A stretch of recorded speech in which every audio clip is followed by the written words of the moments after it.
I'd like to note at the outset that there are many possible valid interpretations for Man of Steel and Batman v Superman: Dawn of Justice.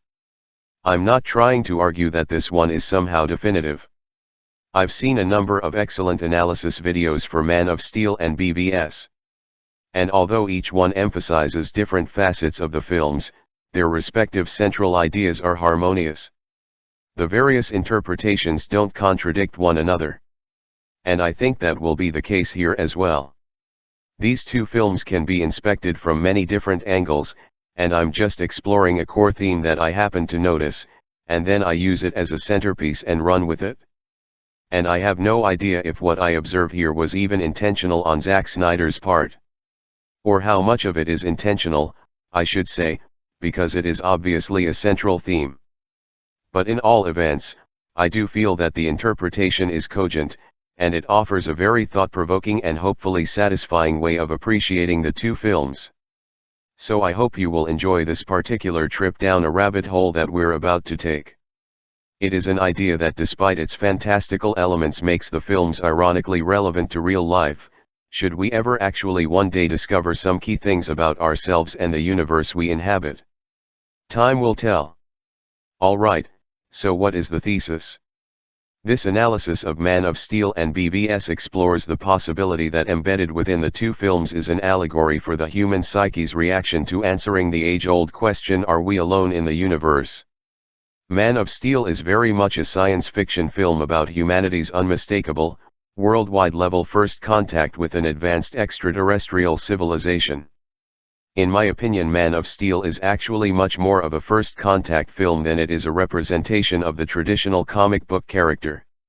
It is in fact a reintroduction, or actually a redefinition, of the familiar character with a powerful emphasis on Superman being a member of an extraterrestrial race. In so doing, Man of Steel reflects a visceral sense of shock that would be experienced should our species definitively learn that we are not alone. As the brilliant analysis video A Thesis on Man of Steel explains, there is a recurring physical childbirth metaphor in Man of Steel. Setting aside all romanticization of the experience of childbirth, its nitty-gritty, physical reality is that it is extremely violent and painful in nature. The Superman character is being violently reborn into something resembling our present-day real world, which is one of the themes we will explore in this analysis. Since Superman's appearance on our planet forms the heart of the story, I'll briefly note at the outset that Superman's rebirth as an archetype into our contemporary real world is not just violent for him alone. The shock is also all of humanity's in adjusting to the new reality, a new identity, of being a very, very tiny fish in a virtually infinite pond. The human psyche also undergoes a rebirth as it expands and redefines itself to a much vaster scale. Superman is the chief facilitator of that paradigm shift in the film. And that is the basis of the Christ symbolism in the movie. But we'll talk more about that later in the video. Batman v Superman delves into the ramifications socially, politically, culturally, and philosophically about how the human mind processes a paradigm shift of identity in light of the knowledge that our species would be extremely vulnerable if, 1. Advanced extraterrestrial civilizations do exist, 2. They have mastered interstellar travel, and 3. They are actually not strangers to our planet at all. So whereas a film like Men in Black deals with this premise whimsically and humorously, BvS takes the subject matter seriously and relies heavily on symbolism to do that. I would also like to take a moment to define the word allegory. In an allegory, characters are used symbolically to represent various aspects of the human condition, framed through morality, ethics, religion, or other big philosophical ideas. So what we are getting at here is that Superman, Batman, Lex Luthor, and so forth, each symbolically represent some aspect of how humanity, or the human mind, negotiates this paradigm shift of identity as it discovers that we are indisputably not alone in the universe. But that said, I'm not asserting that every character in the story serves a symbolic function. Only the principal characters do, plus a couple of the more prominent minor ones. Many supporting characters are written simply to carry through various aspects of the plot dramatically. But we'll talk more about that as we delve into BvS. Again, The main thesis we'll be exploring here is that these two films examine how the human mind, or more broadly the psyche, reacts to what would arguably be the most momentous event in all of human history, humankind gaining a distinctly interstellar identity as a species.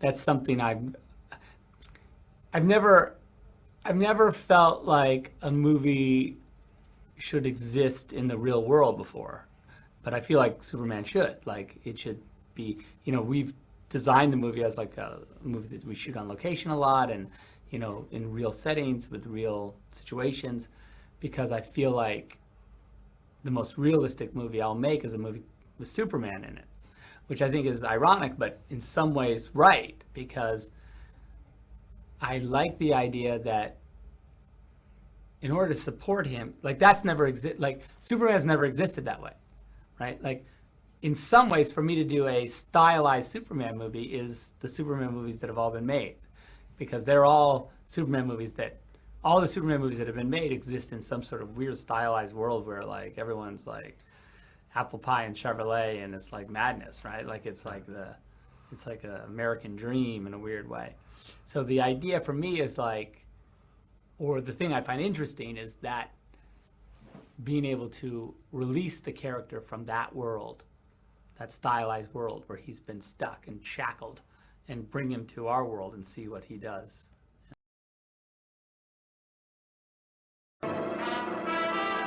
Zack Snyder points out that until Man of Steel, at least in film, the approach to Superman was heavily stylized as an expression of American culture that existed in the past.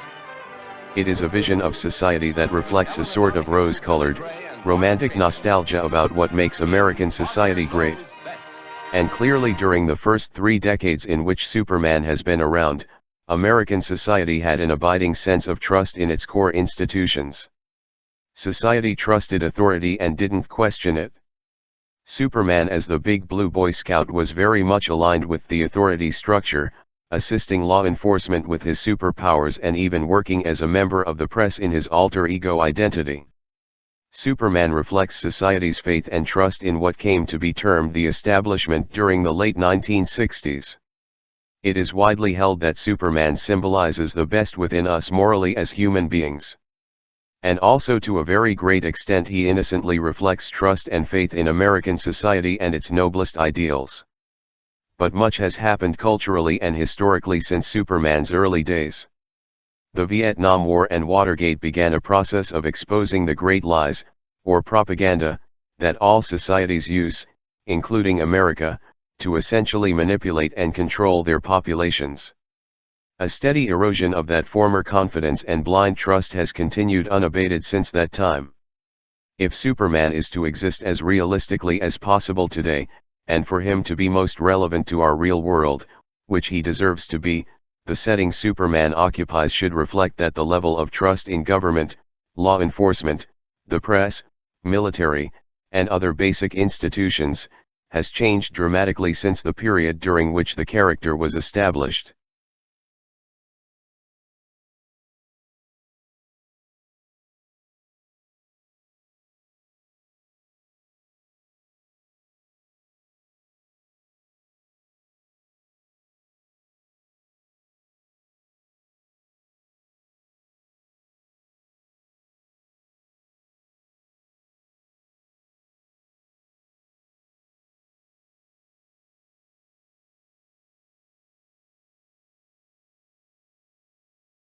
Wall Street Journal, March 21, 2016. Snyder sees his new movie, Batman v Superman: Dawn of Justice, as a continuation of themes and concepts he explored in Watchmen, his 2009 adaptation of the groundbreaking graphic novel by Alan Moore, which deconstructed the notion of superheroes. It's all about the why of superheroes, the political why, the religious why, the philosophical why, Snyder says. But now he can play with those ideas using actual iconic characters instead of ones such as Night Owl and Dr. Manhattan, which represent archetypes of iconic characters. Once you've absorbed that material, there's no way it doesn't resonate with you, especially when you're dealing with characters like Batman and Superman and Wonder Woman, who are basically the Trinity, Snyder says. In some ways, this will be, I hope at its really best, the impossible version of Watchmen. That's what I liked. I was like, okay, if two people get it, I guess that's cool. And if it fucks up some, fanboy who's sitting there and goes, wait a minute, like, dang it. Like, I thought this was supposed to be, like, I'm getting a little bit of a bitter pill with this movie. And I'm having fun, so I'm like, I'm conflicted. Because I want them to go, of course, I want those kids to sit with their buddies and go like, no, dude, you don't get it. And the guy go, no, you don't get it. And then they can just, I find that more stimulating kind of cinema, I'm a fan of Superman. So I was always going to make that movie. Right. Right? Was this sort of your vision, like years ago you knew you would make this movie? They asked me, after 300, they asked me if I was interested in making a Superman movie. Okay. And I said, I was working on Watchmen at the time in my mind, and that's a hard jump. Right? But the Watchmen's a big jump too, though. Well, but I was a big fan of Watchmen, but I mean, it's just as far as like, I'm deep in Watchmen, I'm deep in deconstructing like superheroes. It's like, hey, do you want to make a Superman movie? It's like, well, I'm about to tear him down. Right. I'm going to kill him. Right. I'm not interested in fixing him or making him interesting. Right. Like, he's the enemy right now. And then, like, you finish Watchmen, and like, because I was a fan of comic books, also it's sort of the evolved version of comic books, right? Watchmen, right? Right. I'm like an intellectual, like, who likes comic books, so I like Watchmen, right? And I'm gonna make that into a movie to justify my love of comic books or whatever. Right. And then, once that's out of your system, though, I gotta say, there's a hollowness to the end of Watchmen, right? Right. Especially in sort of geekdom, like you finish Watchmen and you're like, oh. There's no hope for anyone. There's no hope. Right. Like, isn't there a way to love? Is it okay to love this? Right. And I think that's the relationship I had with Superman in making the film. Was I really wanted to love Superman. I wanted Superman to be okay, right, because he represents so much. He's the first. He's the greatest superhero. Right. He's the top of the pyramid, especially in a DC universe. In my opinion, in all of comics, he's certainly the first, and I would argue that he's, the godfather in every genre of comic book. And to make him work is to make that whole world, legitimize that whole world. And so the responsibility I had on myself, and I don't think moviegoers will feel that or see that, but for me, the responsibility was like, make him work, and you're justifying sort of the why of comic books or the why of graphic storytelling and all that. I know it sounds heady, but...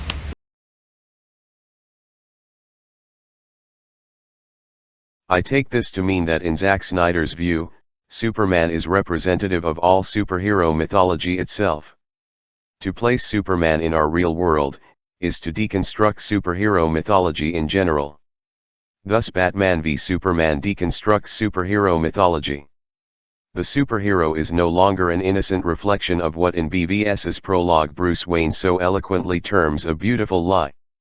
The Superman that we have all grown up with is essentially a wishful fantasy that American culture has about itself, a fabrication. As Superman describes himself in BvS, Superman was never real. Just the dream of a farmer from Kansas. Were Superman to exist in our real world, it would be impossible for him to purely be an agent of good. That vision of Superman as somehow perfect and beyond reproach is the ghost of an American identity from the past, rooted in his father's generation. What Superman truly represents as an archetype in our real world currently is in fact much more richly complex and multidimensional, and in some respects self-contradictory in nature. Just as human psychology is in reality. Superman would not merely be fallible. he would also routinely make mistakes as all imperfect creatures do. And he would have a healthy and appropriate sense of self-doubt. If Superman is to reflect the best within us, then he must be imperfect and vulnerable, as we all are in reality. This is the basis of the conundrum that vexes Lex Luthor, who states, if God is all-powerful, he cannot be all good. And if he's all good, then he cannot be all-powerful. But we'll talk more about that concept when we look at Lex's character later on. As we have noted, there is a strong emphasis in Man of Steel and BvS on Superman being an extraterrestrial. Working directly from what we are shown in the two films, if Superman existed in our real world today, arguably the most earth-shaking aspect of his existence would be that he serves as undeniable proof that advanced civilizations exist on other worlds. At least one member of such an alien species has lived among humanity undetected for 33 years. The discovery of the Kryptonian scout ship buried in Arctic ice shows that extraterrestrial visitation has occurred on a time scale of at least 18,000 years. And since humans and Kryptonians exist, it is hardly a great leap of logic to assume there must be countless other species and civilizations. And indeed, according to multiverse theory, some of the creatures of our planet's myth and legend that are today assumed simply to be fantasy were in fact real beings that gained access to Earth through some sort of interdimensional portal, if not space travel via a craft. This premise is confirmed in Suicide Squad. Lex Luthor states in his brief summary of the meta-human thesis. Yes, the meta-human thesis. More likely than not, these exceptional beings live among us. The basis of our myths. Gods among men upon our little blue planet here. But in all events, Superman's superpowers are, I think, in themselves symbolic of the fact that if advanced otherworldly civilizations exist and possess the technology to defy gravity, and to travel among the stars, then they are like gods to us. And in Man of Steel and BvS, Superman himself clearly serves as a symbol for ET in general. Although he also more specifically represents the hope and optimism that there are extraterrestrials that are philosophically enlightened and benevolent. But we'll take a deeper dive into that concept when we explore the Superman character. As both films show, humanity would be justifiably anxious about how vulnerable we are in relation to such powerful beings. To paraphrase slightly, as Bruce Wayne says regarding Superman, extraterrestrials, if they wanted to, they could burn the whole place down and there wouldn't be a damn thing we can do to stop them. The imperative for humanity to make some efforts to protect itself against such a threat is expressed directly by General Swanwick in Man of Steel, and by Lex Luthor in Batman v Superman. And we will discuss this further when examining Batman. But Bruce Wayne experiences a terrifying hallucinatory vision of an apocalyptic future in which Earth has been utterly ravaged by an alien invasion. Bruce even receives a message from a time traveler from that future warning him that Superman will indeed side with the invaders, as his vision revealed. So, clearly, we have embedded in the very foundation of the Superman character, the theme of confirmation of extraterrestrial existence and visitation. And when the Superman character is placed in our real world and treated as real, as Man of Steel and BvS both do, then there is a ready-made theme that reflects distrust in American society's authority structure, and increasing awareness of society's great lies or use of propaganda, and so on. And that is the proposition that advanced extraterrestrial life is mind-blowingly real, and something of which that the government is well aware, but which the government refuses to disclose for reasons that remain mysterious. The two films show that, unequivocally and unambiguously. In BvS, our elected government is clearly in bed with LexCorp. It seems obvious that LexCorp represents the military-industrial complex that President Eisenhower gravely warned the world about in his farewell speech on his last day in office. We see what happens to Senator Finch when she attempts to oppose LexCorp. But we'll delve into the subject more deeply when we discuss her character and Lex Luthor. Again, our focus here is on trust versus mistrust in society's authority structure, and how Superman reflects that. The two films frame with dead seriousness, as true, and very real, beliefs that are routinely dismissed by our society's mainstream expert culture as fanciful, unscientific, fringe speculations. And they show the authority structure to be blatantly lying about that reality in order to hold onto its power.